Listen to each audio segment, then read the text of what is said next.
गले त्याला गोटे बांधले विहिरीत टाकलं. आपल्या एरिमेचा मोठी गोष्ट आहे. 15 दिवस झाले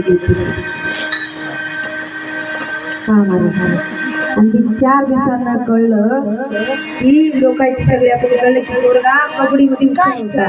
प्रत्येक जागी पहिला नंबर येत होता. आणि लोक एवढी दुनिया खराब झाली की खूप सत्यानाश झालं या जगाचा. म्हणून माणसानं सांभाळून या जगात राहावं पाहिजे, जगलं पाहिजे. पावला पावलाला काळजी घेतली पाहिजे. आपल्या मुलाला चांगली जगवा. कारण आता 1-2 महिन्याच्या अगोदर घटना झाली. 3 वर्षाच्या मुलीचा बलात्कार केला आणि तिला ठेसून मारलं. माहित आहे का तुम्हाला? फेमस झाली गोष्ट. मालेगाव, डोंगरा मालेगावची गोष्ट आहे. 3 वर्षाची मुलगी होती. नाट्यानं फिरता लागत होता. 18-20 वर्षाचा मुलगा होता. मायबाप कामाला गेले. बाई तुला चॉकलेट देतो म्हणून घरी नेलं त्यानं. आपलं काम केलं आणि शेवटला मारून टाकलं आणि एका झुडपात फेकून दिलं.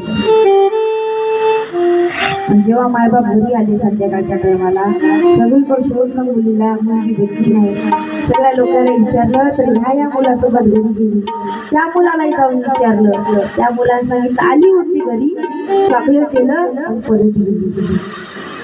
आणि जेव्हा वावरातून माणसं येत होते त्या माणसाला दिसलं एका झुडपात त्या पोटीला फेकून दिलं होतं. पोरीला मारून. 3 वर्षाची मुलगी. ती जर मुलगी मोठी असली तर लोक तरातराचे बोलले असते तिचा लफडा होता नाही का. तिने या पोरासोबत बोलत होती, या पोराकडे गेली असलं, असलं झालं तसं झालं, पोराचा दोष काढला नसता. 3 वर्षाची मुलगी होती. पहिल्याचे लोक शेजाऱ्याच्या घरी लेकरं ठेवून तुम्ही कामाला जात होते का नाही? शेजाऱ्याच्या डबावर जेवून देऊन द्यायचं. पा बाबा पा आई म्हणून दिवसभर कामाला निघून जायचे. ह्या जगात विश्वास राहिला नाही. स्वतःच्या भावावर विश्वास नाही. तुलाच भाऊ होता पोरीचा चुलता. 3 वर्षाच्या पोरीला मारलं.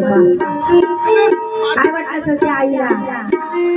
त्या बापाला काय वाटलं असेल? किती स्वप्न बघितली असेल त्या बापाने. त्या आईने माझ्या मुलीला खूप शिकवणार.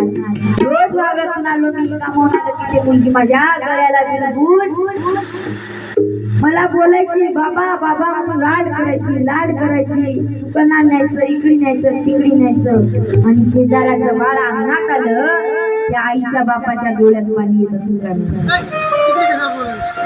कारण पहा, एखादी बाळ आपल्या घरी चालू द्या, आपल्याला बाळ द्या, काय वाटतं बाईला? एखादी माणूस गोष्ट मनात ठेवतो बाई माझ्या मला जरी बाळ असतं माझं बाळही असंच चाललं लागणार. वाटतं तुम्हाला? नाही का?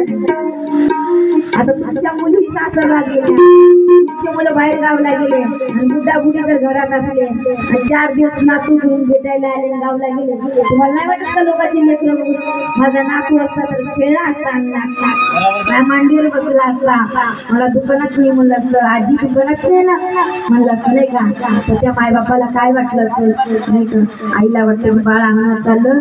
त्या गाण्यामध्ये कसं धुडू धुडू चालतो शोभा आली अंगणा, बाळकृष्ण भासतो चिमुकला पाहुणा नाही का? जरी आई दिवसभर काम करून येऊ द्या, किती काम करू द्या, आपल्या बाळाला 2 गोष्टी हसत बोलल्या ना, जरी बोलल्या कोत्र्या बोलल्या तरी दुडू चालला त्या बाळाकडे बघलं विरागच डोळ्यानं तर मन भरून जातं. का नाही?